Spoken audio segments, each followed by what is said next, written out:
Hey everyone, welcome back to the channel. In today's video, I'll be covering the cases exclusively from the 90s, but only the ones I haven't covered before.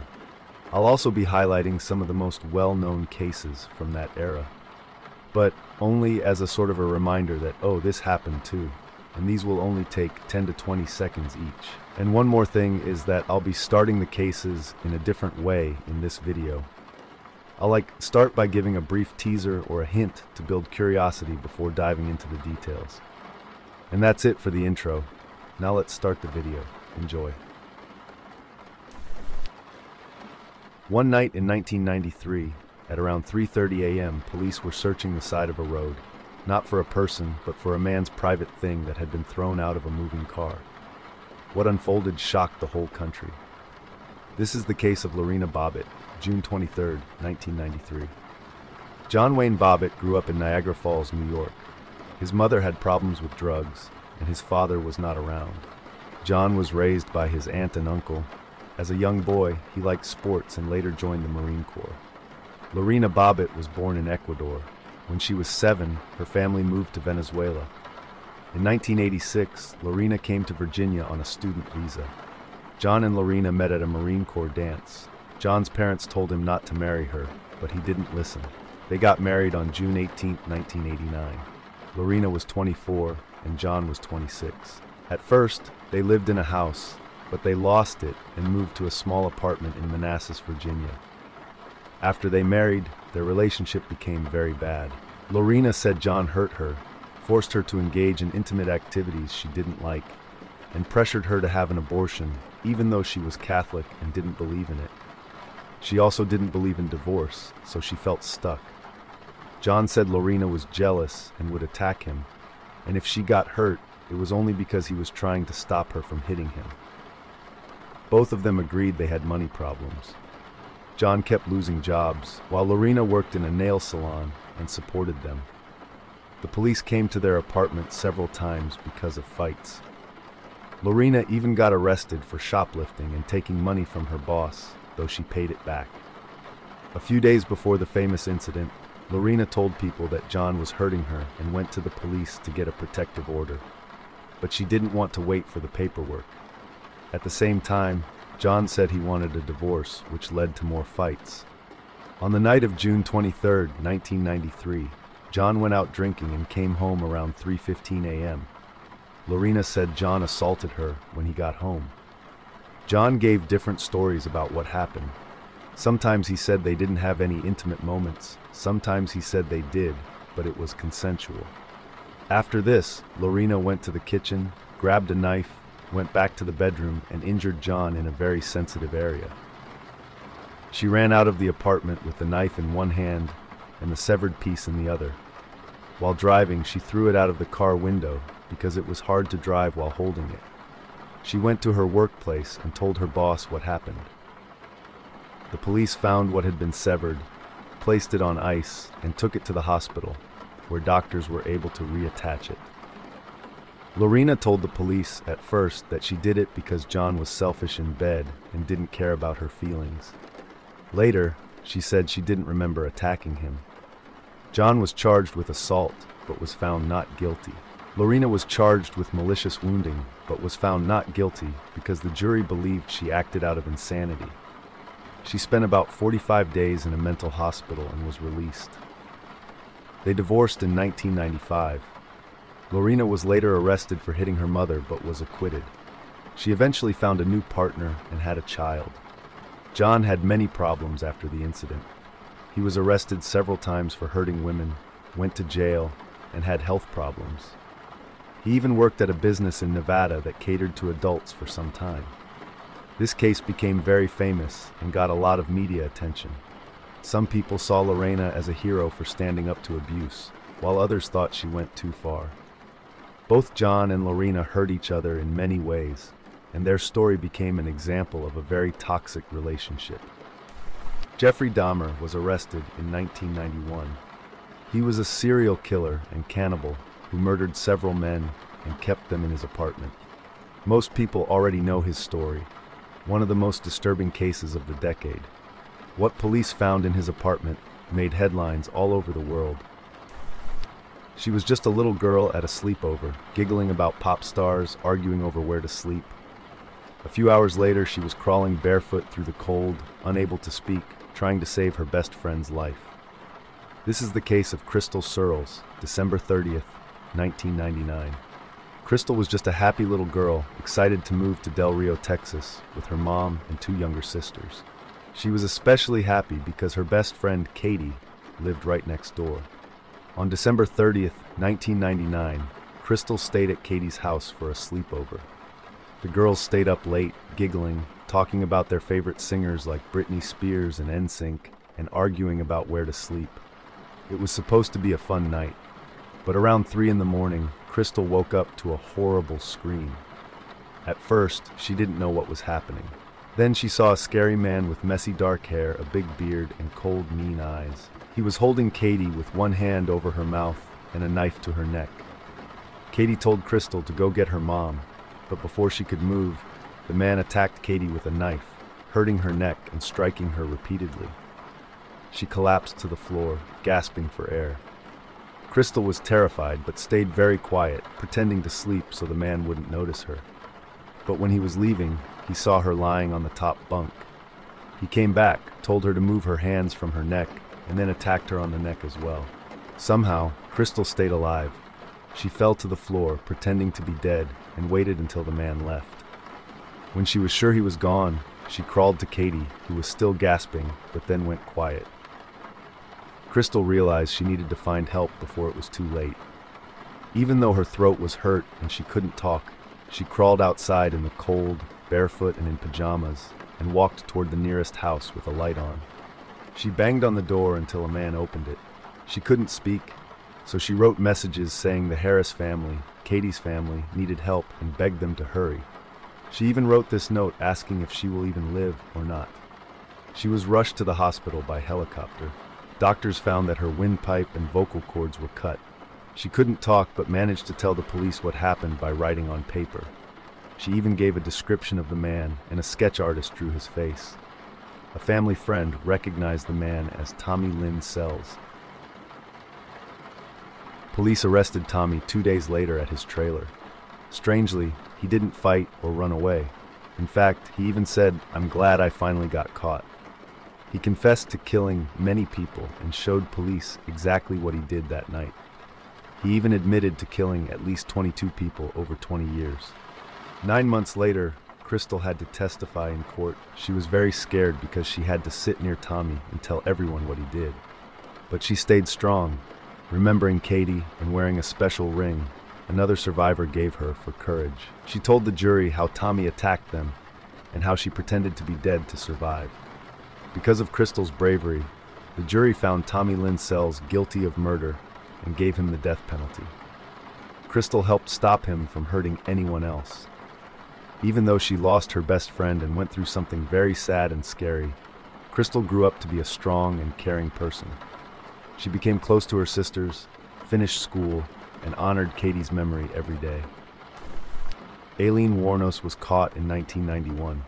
She worked on the streets and killed 7 men and said it was in self-defense. Her case got a lot of attention at the time and was later turned into movies and documentaries. What if a small mistake, like going to the wrong house on Halloween, leads to your death?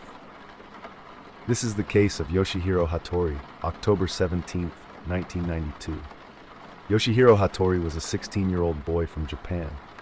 He was staying in Baton Rouge, Louisiana, as part of an American student exchange program.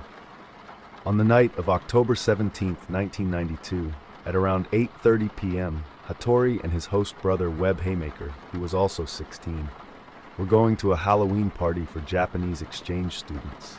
The boys made a mistake with the address because 2 numbers in the address were switched. They ended up at the wrong house. The house they went to belonged to the Pierce family, who actually lived 6 houses away from the house where the party was. Hattori was wearing a white suit and was dressed as John Travolta from the movie Saturday Night Fever. Haymaker had a neck brace and bandages because of an injury. They were not part of a costume. The 2 boys rang the doorbell at the Pierce home, but no one answered. They started walking back toward the street. Inside, Bonnie Pierce heard the doorbell. She went to the carport door, which was on the side of the house, and looked out. One of her 3 children was with her. When she opened the door, she saw the 2 boys outside. She later said she was startled when they began to walk toward her quickly. She slammed the door shut and yelled for her husband to get his gun. Outside, Webb tried to explain to Mrs. Pierce that they were there for a party, but she had already shut the door. The boys continued walking toward the street. Inside, Rodney Pierce, Bonnie's husband, was watching TV and talking on the phone. When he heard his wife yelling for him to get his gun, he didn't ask questions. He went to their bedroom, got a .44 Magnum handgun, and stepped outside the carport door. By this time, Hattori and Haymaker were already near the sidewalk. When they saw Mr. Pierce come out, Hattori began walking toward him. He tried to explain that they were looking for the party, but his English wasn't very good. Rodney Pierce said he saw Hattori walking around his truck and coming toward him in a way that seemed aggressive. He raised his gun and told him to freeze. Haymaker shouted for Hattori to stop, but Hattori kept walking toward Mr. Pierce. Rodney said he thought Hattori was holding a gun or weapon, but it was actually just a camera. From about 5 feet away, Rodney shot Hattori in the chest area and then ran back inside, slamming the door behind him. Hattori was badly hurt. The bullet had gone through his lung. Haymaker and a neighbor tried to save him, but he died within minutes from blood loss. Rodney Pierce was charged with manslaughter. If convicted, he could have faced up to 40 years in prison. His lawyers argued he acted in self-defense because he thought Hattori was a threat. Prosecutors argued that Hattori and Haymaker were not threatening. They said Pierce used too much force and could have avoided the shooting by staying inside. During the trial, some people testified that Hattori often walked quickly toward people and waved his arms because his English was poor. Even though Haymaker yelled for him to stop, Hattori may not have understood. After a 7-day trial, the jury decided in just 3 hours that Rodney Pierce was not guilty. This decision caused a lot of debate about gun laws in both the United States and Japan. Later, Hattori's family sued Rodney Pierce in civil court and won. They were awarded $650,000, but they only received $100,000 because of his insurance policy. The Hattori family used the money to create 2 charitable funds in their son's name, one for U.S. students visiting Japan and one for groups that work for gun control. Almost 1 million Americans and 1.7 million Japanese signed a petition calling for stronger gun control in the U.S. The petition was given to President Bill Clinton in 1993. Later that year, the Brady Bill was passed. It required a 5-day waiting period and background checks for people buying guns in the U.S. In 1996, Ted Kaczynski, known as the Unabomber, was arrested after years of hiding. He was a former math professor who sent bombs through the mail to people involved in technology. His arrest ended one of the longest manhunts in FBI history. He said he was a 500-year-old vampire named Visago. He carved symbols into his skin, drank blood with his friends, and believed he was part of an ancient clan.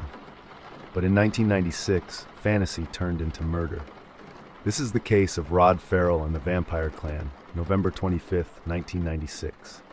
Rod was born in Murray, Kentucky in 1980. His mother, Sandra, was only 16 when she had him. His father left to join the military and never came back. Rod had a very hard childhood. He was hurt when he was around 5, and his family never gave him a stable or loving home. Sandra worked as a dancer and even introduced Rod to dark vampire stories, movies, and games when he was young. They watched Dracula movies and read vampire comics together. Rod grew up obsessed with vampires and dark, gothic things. His bedroom was filled with creepy objects like broken glass, upside-down crosses, and even hooks and chains.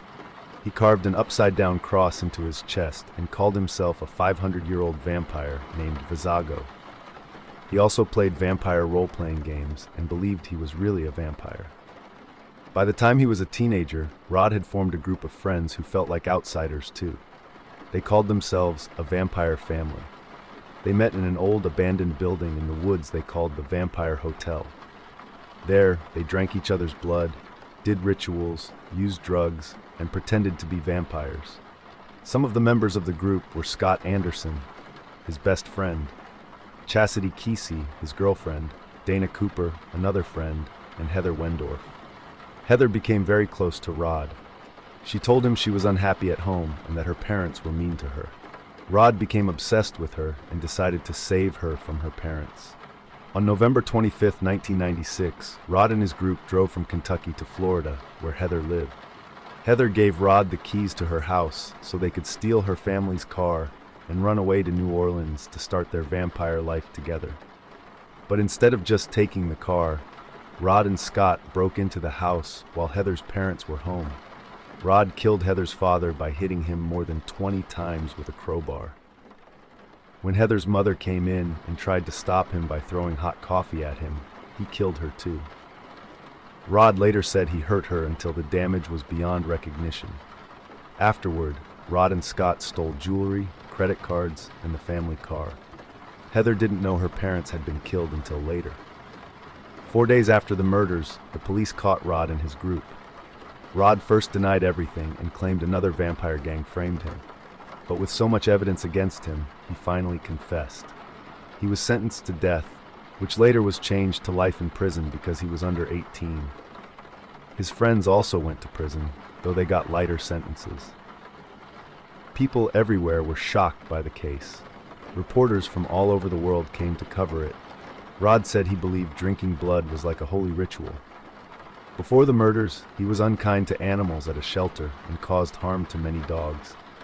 Over time, he admitted he had chosen the dark path because it felt exciting. Rod's mother, Sandra, also caused a scandal. She wrote love letters to a 14-year-old boy and even set up a shrine to him in her home. Experts who studied Rod said he was deeply hurt in his childhood and by his mother's behavior, but they agreed that nothing excused the terrible murders he committed. Rod remains in prison today, serving his life sentence. In 1997, fashion designer Gianni Versace was shot and killed outside his home in Miami. The killer was Andrew Cunanan, who had already murdered several other people across the country. In 2009, a horror movie called Jennifer's Body showed a rock band sacrificing a girl to Satan in hopes of becoming famous. But what many people don't know is that something eerily similar happened in real life, 14 years earlier. This is the heartbreaking case of Elyse Pahler, July 22, 1995. The movie Jennifer's Body came out in 2009 and starred Megan Fox. In the movie, Megan plays a high school girl who becomes possessed by a demon after a rock band tries to sacrifice her to Satan, but their ritual goes wrong. Over time, the movie gained a lot of fans, and some people even saw it as a clever take on how women are treated in horror stories. But many people noticed that the movie has some strange similarities to a real-life murder case, the tragic story of Elyse Pahler. Elyse Pahler was just 15 years old when her life was taken in a horrible way. Elyse was born on April 24, 1980, in Templeton, California. Her family later moved to Arroyo Grande. Her parents said she was a great kid, though she sometimes acted out like most teenagers. She was independent, very friendly, and liked to get to know everyone at school. Elyse played sports, sang in the church choir, and loved acting. She dreamed of becoming an actress someday. However, like some teens, she also experimented with alcohol and marijuana. This got her into trouble at school, and she was even suspended for 5 days for underage drinking. Her parents became worried about her behavior and sent her to a recovery center for help. While at the center, she met a boy named Jacob Delashmut, who she already knew from school. Jacob introduced her to his friends, Joseph Fiorella and Royce Casey. All three boys had troubled lives and were considered outcasts. Jacob was a talented artist but struggled with drug use. Joseph and Royce were also known for using drugs and not fitting in at school. The three boys played in a band called Hatred. They were inspired by the heavy metal band Slayer and became interested in Satanism and dark rituals. Joseph seemed especially obsessed with the idea of worshiping Satan. He even collected books and pamphlets about it. One day, Joseph came up with a disturbing idea. He told the others that if they sacrificed an innocent girl to Satan, he would give their band fame and power. They thought this would help their music career and make them better performers. They all agreed to the plan and decided Elyse would be their victim. On July 22, 1995, Jacob called Elyse and invited her to hang out with him and his friends at a eucalyptus grove near her home. Since she already knew them, she agreed. She sneaked out of her house that night, not knowing what was about to happen. At first, the group talked and smoked together, but when she let her guard down, Jacob attacked her by wrapping a belt around her neck. Royce held her down while Joseph attacked her with a knife. All three of them took turns hurting her, while she cried out for her mother and prayed for help. She eventually passed away from her injuries. They left her in the grove, and her body wasn't found for 8 months. During that time, the boys even bragged about what they had done to other people, but no one believed them. The case finally broke open when Royce, who had become a Christian and felt guilty, went to the police. He told them everything and showed them where to find her body. All three boys were arrested and admitted to playing a part in her death. They were between 15 and 17 years old at the time of the murder. In court, they all said they were influenced by Slayer's music. They were sentenced to 25 years to life in prison. Elise's family later tried to sue Slayer, claiming their songs encouraged the boys to kill, but the lawsuit was dismissed. The judge said the band could not be held responsible.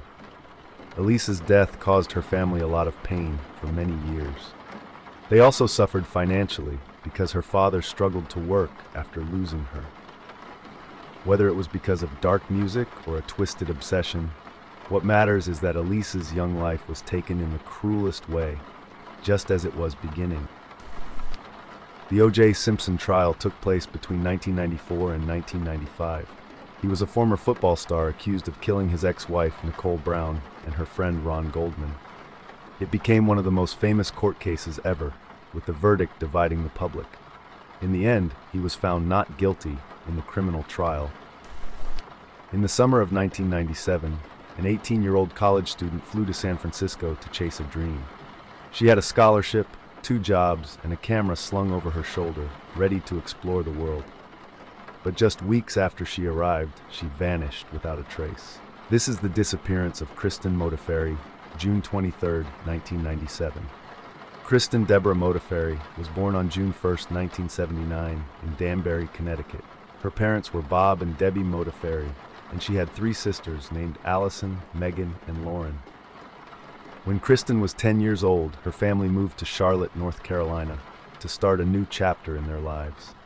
Kristen was very smart even as a young girl. She did so well in school that she skipped a grade. She later earned a full scholarship to study at North Carolina State University. After her first year of college, she wanted to spend her summer doing something exciting. Kristen decided to go to San Francisco, a city she loved because of a trip she took there with her family in 1994. Her mother was worried and didn't want her to go, but her father supported her decision, thinking it would be a good experience. Kristen planned carefully and signed up for a photography course at the University of California, Berkeley. She also found a place to live in Oakland by posting on message boards online. On her 18th birthday, June 1, 1997, she packed her bags and flew to California. Soon after arriving, she got 2 summer jobs, one at Spinelli's coffee shop in the Crocker Galleria and another at a cafe. Kristen worked hard, waking up very early every morning to catch the train to San Francisco for her 7 a.m. shift. After finishing work at 3 p.m., she would explore the city and take pictures with her camera. On June 23, 1997, Kristen followed her usual routine. She asked her coworkers how to get to Land's End Beach, a place she had visited a few days earlier. At 3 p.m., she left Spinelli's wearing her uniform and green backpack. That was the last time anyone saw her alive. When Kristen didn't show up for her photography class the next day, nobody raised the alarm right away because her new friends didn't know her habits very well. But 3 days later, her roommates called her parents to say she hadn't been seen. Bob and Debbie flew to San Francisco immediately and hired a private investigator to help find her. Her family put up flyers all over the city and handed them out to people. At first, the police thought she might have run away, but by June 30th, it was officially a missing person case. Investigators learned that Kristen had been enjoying the city's nightlife. She went to a concert one night, missed her train, and stayed overnight at a young man's apartment. He was later questioned and cleared of suspicion. A coworker thought they saw her after she left work that day, talking to a blonde woman, but they weren't sure. Police dogs tracked Kristen's scent from the bus stop near the Galleria to Sutro Heights Park, close to Land's End Beach. But after that, the trail went cold. Later, investigators found a magazine in her room with a personal ad circled, but they couldn't figure out if Kristen had written it or planned to reply to it. An anonymous caller claimed she had been killed by 2 women and left by a wooden bridge, but the women named were cleared of involvement. In 2015, a cadaver dog detected human remains at Kristen's old residence in Oakland. Tests showed DNA matching her family, but police were slow to investigate further. Kristen's case inspired Kristen's Law, passed in 2000, which helped fund searches for missing adults. Unfortunately, that funding stopped in 2005. In 2022, Kristen's father, Bob, died without ever knowing what happened to her. Her mother said she hoped he and Kristen were now together. Kristen's disappearance remains a mystery, and a $50,000 reward is still offered for information about her case. In 1997, 39 members of the Heaven's Gate cult were found dead in a house in California. They did this because they believed they would leave Earth and join a spaceship following a comet. It became one of the most talked about cult tragedies of the decade. In 1995, a journalist who believed in second chances opened her home and her heart to a man with a violent past. She thought she could help him change. Instead, she vanished without a trace. This is the murder of Louise Ellis, April 22, 1995. Brett Morgan grew up in Edmonton, Alberta, Canada. He was married and divorced twice. Both marriages ended because Brett was violent. He often lost his temper and hurt his partners. Brett had a long history of getting into trouble. He was arrested many times for crimes like theft, forgery, and having stolen property. Then, on November 3, 1978, Brett did something much worse. He killed a 21-year-old woman who worked on the streets by strangling her in a hotel room. He was found guilty of manslaughter and sent to prison for 10 years. Police also thought he might have killed 2 other women in the 1970s, but they never charged him for those crimes. In 1993, a journalist named Louise Ellis was working on a case where a man named David Milgaard was wrongly jailed for killing a woman named Gail Miller. The real killer was Larry Fisher, who once shared a prison cell with Brett Morgan. Brett testified in court against Larry. Louise was in the courtroom and was impressed that Brett spoke up to help justice. She thought maybe he had changed. Louise wanted to talk to him, but Brett was still in prison for robbery and fraud. Louise began writing letters to Brett, and soon they started a romantic relationship. When Brett got out of prison, he moved in with Louise in Ottawa. She believed she could help him become a better man. But it didn't take long before things went wrong. Brett became violent again. Louise wrote in her diary that Brett punched holes in doors and poured beer on her head. In January 1995, Brett moved out. That same month, he faked a $7,000 check using Louise's account. The next month, he faked another one for $5,400 check. He also became a suspect in a burglary, so he moved back in with Louise. Louise gave him $20,000 and hoped he would pay her back, but he never did. On April 22, 1995, she planned to visit her ex-boyfriend John for his daughter's birthday. But before she could leave, Brett killed her in the bathroom. He wrapped her body in a shower curtain, put it in her car, and drove to a forest in Quebec to hide it near John's home, possibly to make it seem like John had done it. On April 23rd, when Louise didn't show up, John called Brett. Brett reported her missing. Louise's friend found her car 2 days later. Inside were her purse, bank card, and overnight bag. Brett acted sad and tried to help with the search. He even spoke to the news, pretending to care. But the police soon suspected Brett. They learned he used Louise's bank card to take out $280 just hours after he said she had left to see John. Security cameras showed it was Brett who took the money. He also had a new shower curtain at home, saying the old one was ruined by cleaning. Still, police didn't have enough proof to arrest him. That's when a woman named Marie Parent came in. She was studying to become a private investigator and offered to help Brett find Louise. Secretly, she didn't trust him. She worked with police and wore a wire. Marie tricked Brett by pretending she believed John killed Louise. She asked Brett to think like John and guess where the body might be. Brett led her to the forest where he had hidden Louise. On July 7, 1995, Marie and Brett went searching. Brett led her within feet of the body. Marie saw it, and later, Brett told police where to find it. Police arrested him right away. In 1998, Brett was found guilty of first-degree murder and sentenced to life in prison, with parole possible after 25 years. But Brett didn't live long. He died in prison from hepatitis C just 2 months into his sentence. This case shows that while helping others is good, getting romantically involved with a violent person can be very dangerous. Louise believed she could change Brett, but sadly she became his next victim. Eric Rudolph and the Olympic Park, 1996. During the 1996 Atlanta Olympics, a bomb went off in a public park, killing one person and injuring many others. The man behind it, Eric Rudolph, wasn't caught until years later. He was also linked to other similar acts and became one of the FBI's most wanted. In 1998, in the small town of Jasper, Texas, a man accepted a ride from 3 other men and never made it home. What followed was one of the most brutal crimes in modern American history. This is the murder of James Byrd Jr., June 7, 1998. James Byrd Jr. was born on May 2, 1949, in Jasper, Texas. He was the third of 8 children in his family. His parents, Stella and James Byrd Sr., were active in their local church. His mother taught Sunday school, and his father was a church deacon. James loved music and played the piano and sang at church. He graduated from Jasper High School in 1967. That year was the last time the school had separated black and white students. Even though James did well in school, he didn't go to college like his sisters. He got married a few years later and had 3 children named Jamie, Renee, and Ross. James worked different jobs, including selling vacuum cleaners. He also had a hard time with alcohol and went to prison for a few years for stealing small things. In the 1990s, he moved back to Jasper and tried to turn his life around. He joined Alcoholics Anonymous and wanted to do better.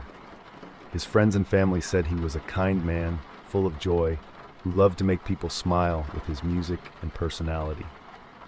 On the morning of June 7, 1998, James left his parents' house and accepted a ride from 3 white men named Sean Berry, Lawrence Brewer, and John King.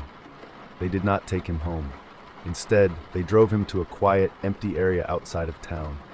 There, they painted his face and treated him in horrible ways. Then, they tied a chain around his ankles and hooked it to the back of their truck. They dragged him down the road for almost 3 miles. James stayed alive during most of it. He tried to lift his head and fight to stay alive. He only died when the truck turned, and he struck a concrete drain, resulting in traumatic disarticulation of the arm, shoulder, and the head. After doing this, the 3 men left what was left of James's body in front of a black church, and then went to a barbecue like nothing had happened. A person driving by saw James's body the next morning and called the police. Investigators found a wrench with Barry's name on it and a lighter that said Possum, which was King's prison nickname. They also found 81 spots along the road where different parts were found. The crime shocked the whole country. Because Brewer and King were known to be hateful, it was ruled a hate crime. The FBI got involved right away. All 3 men were arrested. Sean Berry was given life in prison. Lawrence Brewer and John King were given the death penalty. Brewer was executed in 2011. King was executed in 2019.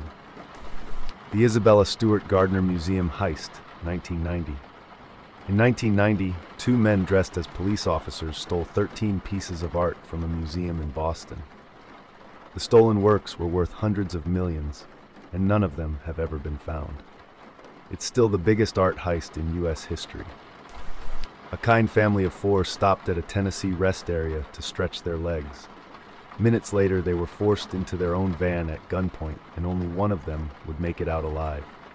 The Lillelid family was known to be kind and caring. Vidar was born in Bergen, Norway, in May 1962. He He was the youngest of 4 children.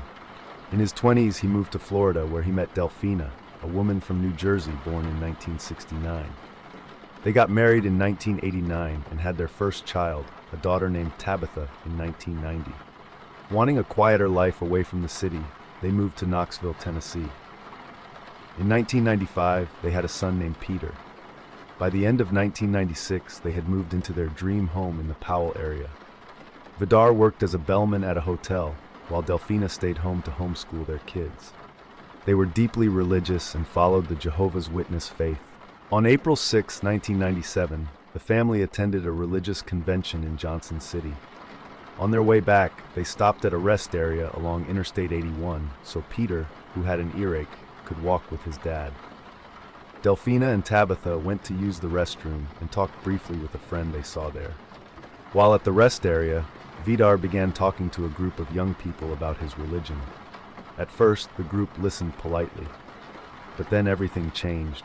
One of the young men, 20-year-old Joseph Risner, pulled out a gun and told the family they just wanted the van and no one would get hurt. The group, Joseph, Jason Bryant, Natasha Cornett, Karen Howell, Edward Mullins, and Krystal Surles, all under 20, had all come from Kentucky and were running from troubled pasts. Most had experienced neglect and addiction. Some were obsessed with witchcraft and dark rituals. The family was forced into their van and driven to a remote road in Greene County, Tennessee. The group followed in their own car, which later got stuck. That car was abandoned, and they escaped in the family's van after what happened next. That night, 2 nearby residents heard gunshots and called 911. Police arrived and found the abandoned car. In a ditch nearby, they discovered the bodies of the family: Vidar, Delphina, Tabitha, and Peter. It was a horrifying scene. Tabitha and Peter were lying on top of their parents. Miraculously, Peter was still alive. A deputy picked him up, and he cried out. He was rushed to the hospital and survived, though he had serious injuries. Sadly, Tabitha was taken to the hospital too, but died the next day. An investigation quickly led police to the suspects. Less than 2 days later, the group was stopped at the U.S.-Mexico border in Arizona. They were arrested. Some of the family's personal items, like Tabitha's photo and a house key, were found with the group. The group was returned to Tennessee to face charges. In February 1998, all 6 pleaded guilty to murder and attempted murder to avoid the death penalty. Even though each of them told different stories about who did the shooting, the truth remains unclear. Some blamed Jason, the youngest, while others said it was Joseph or Edward. Krystal claimed she never left the car during the attack. In the end, all 6 were given long prison sentences. In 1997, Ennis Cosby, the son of actor Bill Cosby, was shot and killed during a robbery attempt in Los Angeles. He was just 27 years old and studying to become a teacher. The killer, a teenager named Mikhail Markasev, was later caught, convicted of murder, and sentenced to life in prison. On a warm night in June 1992, 3 women vanished from a quiet home in Springfield, Missouri. There were no signs of a struggle, no cries for help, and no clear answers. Over 30 years later, their disappearance remains one of the most chilling and unexplained cases in American history. Cheryl Levitt was a 42-year-old hairdresser. She had just moved into a new house with her 19-year-old daughter, Susie Streeter. Susie had just finished high school and was excited about her future. She wanted to be a hairstylist like her mom. Susie was very close to her mom, and they had a strong bond. Susie's best friend, Stacy McCall, was also 18 and had known Susie since childhood. It was their graduation week, and they had spent time going to parties and celebrating. On the night of the graduation, Susie and Stacy planned to sleep at their friend Janelle's house. But Janelle's house was full of family, so the girls decided to go back to Susie's house instead. Janelle later said she wished she had begged them to stay.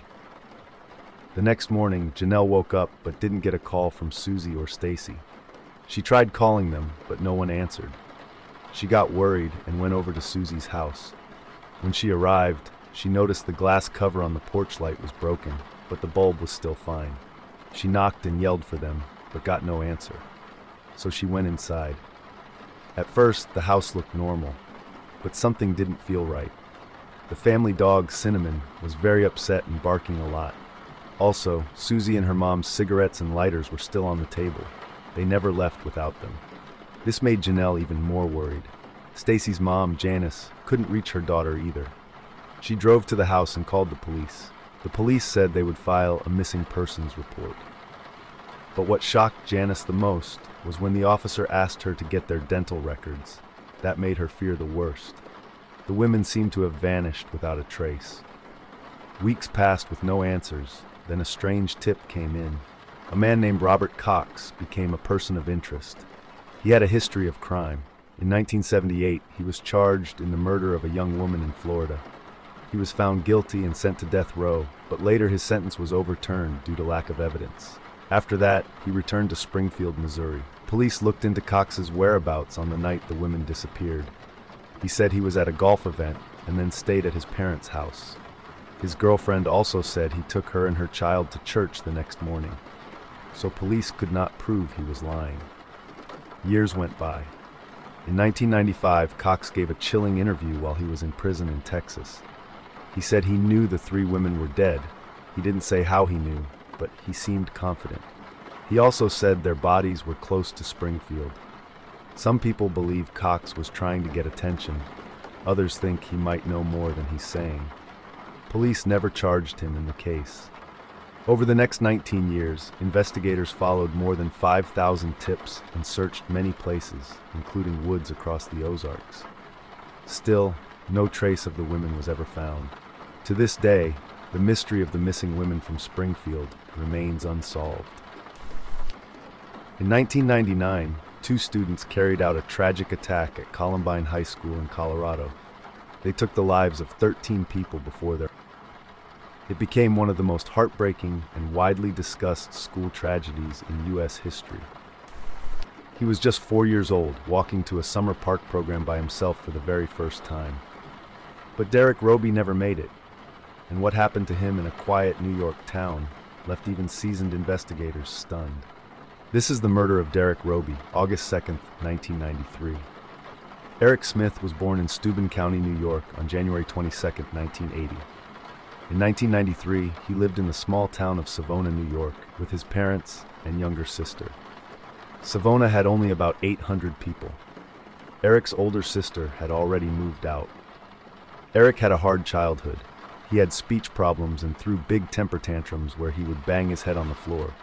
He was held back in school and sometimes acted out, like hitting a tree with his hands. Other kids bullied him because of his red hair, freckles, glasses, and ears that stuck out. Derek Roby was another young boy who lived in Savona. He was born on October 2nd, 1988, and lived with his parents, Dale and Doreen. On the morning of August 2nd, 1993, Derek's mom let him walk alone to a park nearby for the first time. She watched him leave at about 9:12 a.m., carrying his lunch. At the same time, Eric was riding his bike near the park. He had been upset and had even rammed his bike into a picnic table earlier. Eric saw Derek walking and called out. Derek turned around, and Eric asked if he wanted to take a shortcut to the park. At first, Derek said no, but Eric convinced him. Eric led Derek to a quiet area behind some bushes. Once they were alone, Eric attacked him. He strangled Derek until Derek stopped moving. Then Eric emptied Derek's lunch, smashed his banana, and placed a napkin and a plastic bag in his mouth. During the struggle, Derek bit Eric's finger. Eric then struck Derek in the head with a larger rock. Finally, Eric left Derek on a pile of rocks and left. Later that morning, after a storm, Derek's mom went to the park but was told Derek never arrived. She called the police, who found Derek's body around 3:45 p.m. They said Derek died from head injuries and choking. 3 days later, Eric's mom brought him to the police because she thought he might have information. Eric said he had been at the park but didn't see Derek. Later, the police noticed holes in his story. On August 8th, Eric finally confessed to his family that he killed Derek. His family told the police, and Eric gave a full confession. He was charged with second-degree murder. In 1994, at age 14, he was found guilty and sentenced to 9 years to life in prison. Over the years, Eric was denied parole many times. At one hearing, he even said that strangling Derek felt good and claimed he didn't see Derek as a boy, but as a bully. Finally, in 2021, after his 11th parole hearing, he was approved for release. He got out of prison on February 1st, 2022, but will remain on parole for life. Eric's case raised many questions. Some believed bullying and mental health problems made him act out. Experts said he showed signs of being sadistic, enjoying the pain he caused. Even though he was released, many believe he should always be watched closely because of what he did. In 1995, a truck exploded outside a federal building in Oklahoma City, killing 168 people. The man behind it, Timothy McVeigh, was angry at the U.S. government. It was the deadliest attack carried out on American soil by its own citizens at the time. She was a young mother starting over after escaping an abusive marriage. But just days before Christmas, Lynsey vanished. What followed was a heartbreaking story of lies, loss, and a killer hiding in plain sight. She was a mother of 2 young children and had a husband named Mitchell Quai, who was 23 at the time. Her sudden disappearance shocked everyone. Mitchell quickly turned to the media, hoping someone might help find Lynsey. But soon after, he made a discovery that changed everything. Born in 1977, she was the youngest of 6 kids. She had her first child at 17. After that relationship ended, she met Mitchell, who worked in a casino. The two fell in love fast and got married only 5 weeks after meeting. They had 2 children, Robin and Jack, and from the outside, it looked like they had a happy family. But inside their home, things were very different. Lynsey faced abuse from Mitchell. A neighbor once saw her while pregnant, running out of the house after being attacked. She also kept a diary where she wrote about Mitchell leaving and coming back many times. By the summer of 1998, Lynsey finally left him for good. With the help of a domestic violence group, she got a new house on Stamford Road. She was also given a panic alarm for safety. But somehow, Mitchell managed to come back into her life. In December 1998, Lynsey was last seen alive. Oddly, Mitchell never told anyone she was missing. It wasn't until early February 1999, more than 50 days later, that a social worker raised the alarm. Mitchell claimed that Lynsey had left on Christmas Day after a night out. He said she just took some clothes and never returned. But police and her family didn't believe this. They knew she loved her kids and would never just walk away from them. The media followed the case closely. Mitchell even appeared on TV asking for help to find Lynsey. But many people felt uneasy around him. He showed no sadness, which made people even more suspicious. He later said he had seen Lynsey at a local market, but police found no proof of this. Instead, they discovered something else. Mitchell had been faking Lynsey's signature to take her benefit money. In February 1999, he was arrested for fraud but not murder because there wasn't enough evidence at that time. In June 2000, everything changed. A torso was found buried near a roller coaster at Southport's amusement park. Police arrested Mitchell again. The pressure must have been too much for him because the next day he confessed. He said that in the early hours of December 16, 1998, Lynsey told him she was leaving. During an argument, he strangled her while their children slept. He hid her body in their home for days. Later, with his brother Elliot's help, they hid her remains in different places. Some were discarded in a landfill and sadly were never recovered. In January 2001, Mitchell went to trial. He admitted to killing Lynsey, but said it was an accident. The judge didn't believe him. He was called a liar and a manipulator, someone who killed in a fit of rage and then lied for years. Mitchell Quai remains incarcerated in a closed-security UK prison as of July 2025. His most recent parole hearing in May 2022 resulted in a denial, with the parole board citing concerns over his lack of emotional control, aggressive behavior toward other inmates and staff, and drug use while in custody. In 1999, British TV presenter Jill Dando was shot outside her home in London. Her murder shocked the UK, and for years, no one knew who did it. The case became one of the biggest unsolved mysteries in British crime history. Although Barry George was convicted in 2001, his conviction was overturned in 2008, and the case remains unsolved, with possible motives ranging from a disturbed stalker to a professional hit linked to her work, but no definitive motive has ever been confirmed. She was a teenage cross-country runner with a big smile, a steady boyfriend, and a close-knit family. But one morning in 1995, she was missing, and by afternoon, her body had been found in a remote Texas field. The killer, not a stranger, but someone from her own high school. This is the case of Adrienne Jones, December 4th, 1995.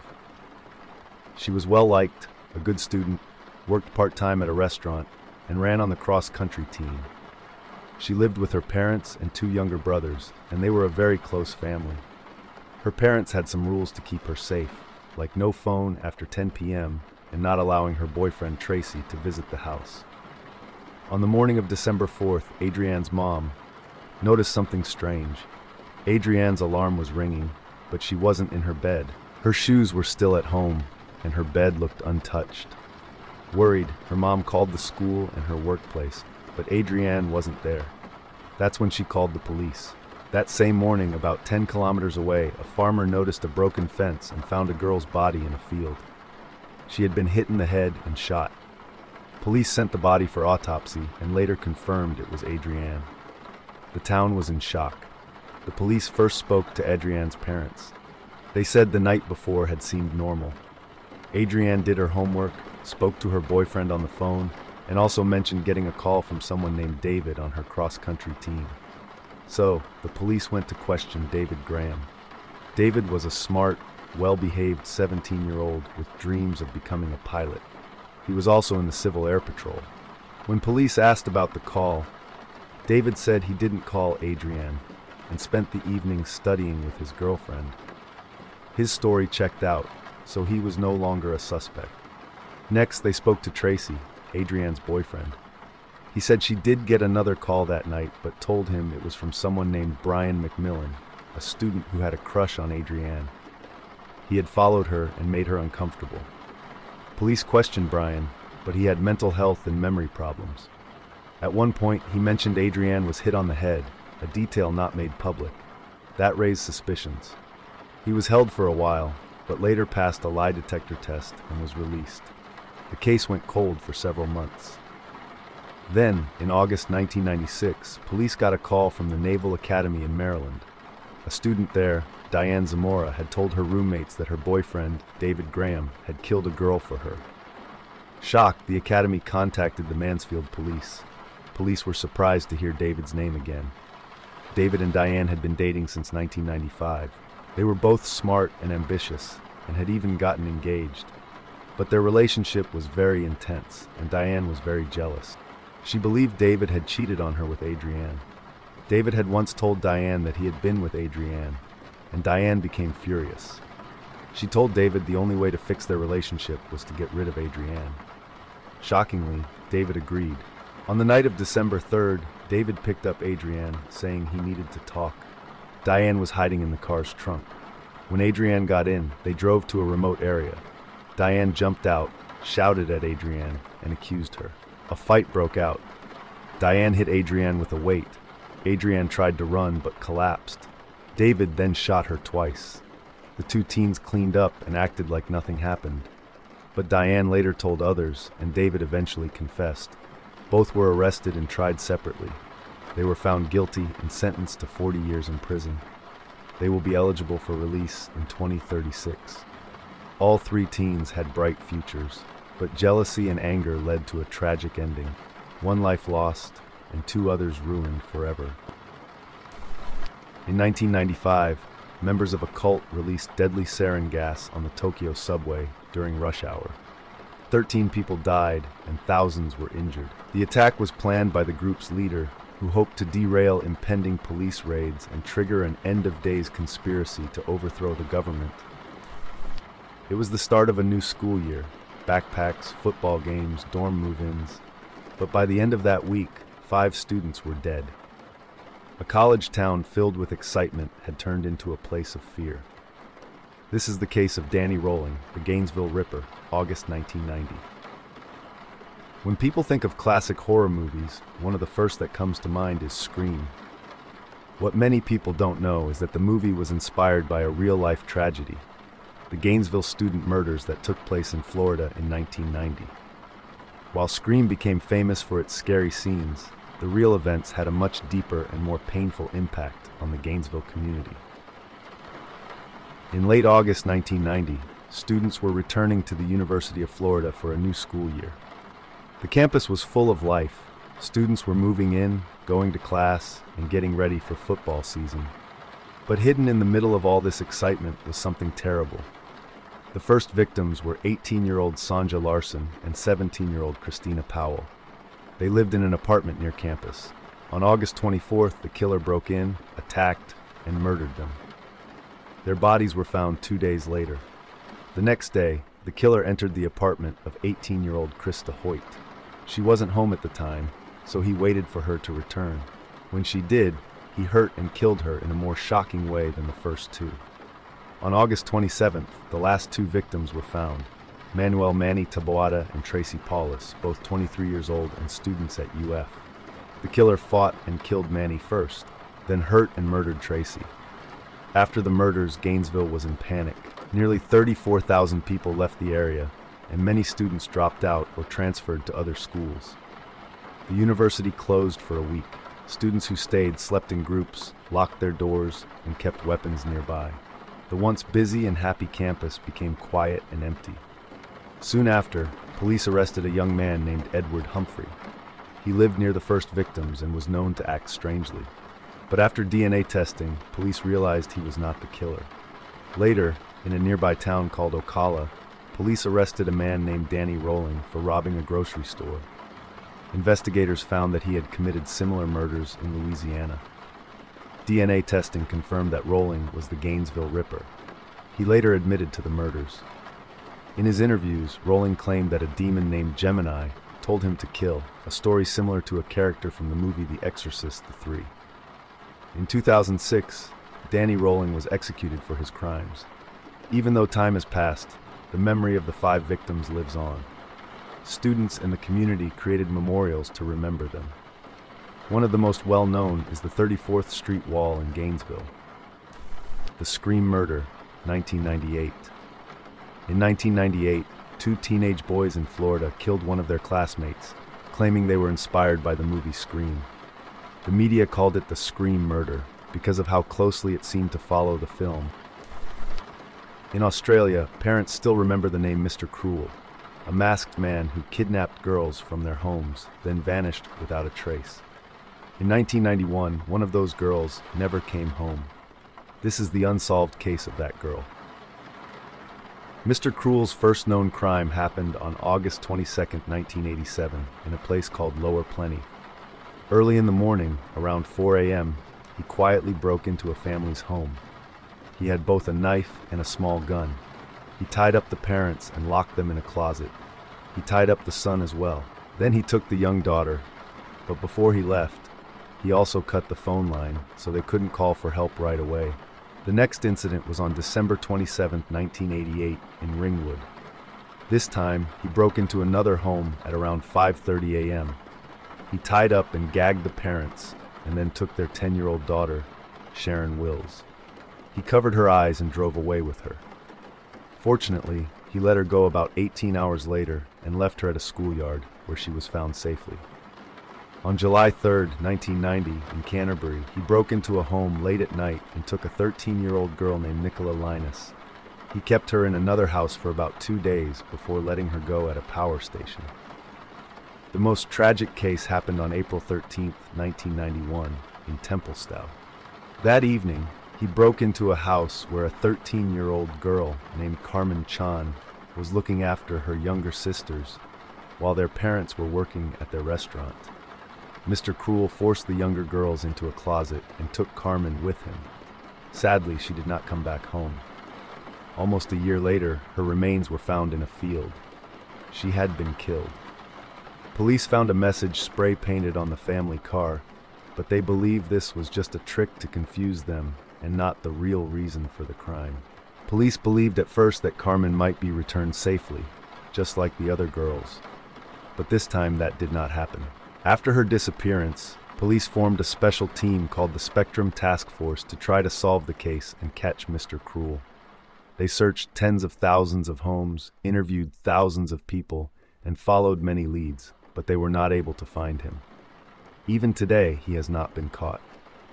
Investigators believe Mr. Cruel planned his crimes very carefully. He even brought extra clothes to dress the girls in before letting them go, so that the police couldn't use their clothes for evidence. He also seemed to know how to hide his face and avoid leaving clues. Two of the girls remembered details about the house where they were kept, such as hearing planes flying overhead, which led police to think the house was near the airport. In 2010, police set up another task force after new information came in, and they continue to investigate. Over the years, they have spoken to thousands of possible suspects and checked many homes, but he has stayed hidden. The reward for information that leads to his arrest has grown over time, now standing at $1 million. Mr. Cruel is believed to have kept photos or videos of his crimes and may still be alive today. Police believe he might still collect material online and possibly even talk to children using the internet. This case is one of Australia's most upsetting and puzzling mysteries. Mr. Cruel hurt several families, and one young girl lost her life. Police and the public hope that someday someone will come forward with the right information so that he can finally be caught and brought to justice. In 1999, a woman in Hong Kong was kidnapped and tortured by 3 people over a debt. And shockingly, her remains were found inside a Hello Kitty doll. The case was so disturbing, it shocked the entire city and became known as the Hello Kitty murder.